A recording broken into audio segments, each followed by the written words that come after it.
It started in the town landfill. They had a cleanup project to clean up the landfill, and they did this by setting it on fire. And they thought they had the fire out, but it wasn't, and it spread from that pit, which was an old strip mine pit, into this labyrinth of abandoned coal mines underneath Centralia. Beginning in the early 1980s, it was actually right in 1980, the fire broke through the last of the underground barriers that had been put in, and it started moving under the town of Centralia itself.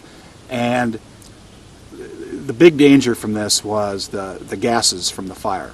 And through a monumental series of blunders and inadequate attention over the years, it got to the size underground where it basically destroyed the town of Centralia, and everybody had to move there. It was real good when I was a kid, yeah. It was good. There was apple trees down, all kind of fruit you can eat and everything else. People were nice and everything. I don't think there was anything wrong with the fire. It was a fire here, but I don't think anybody should have been leaving, but they left. What you're seeing here, these terrible cracks in the old Highway 61, is kind of one of the latter-day results of the Centralia mine fire. Congress finally was persuaded to appropriate $42 million to relocate everybody in Centralia.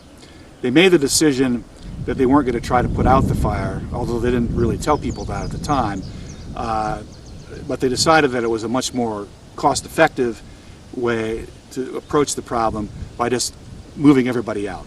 And so that's what they did. And it started at the beginning of 1984, this big relocation, and it was mostly complete in about 2 years, although, you know, until even for the next 20 years or so, there were still 40 or 50 people who hung on, you know, in Centralia.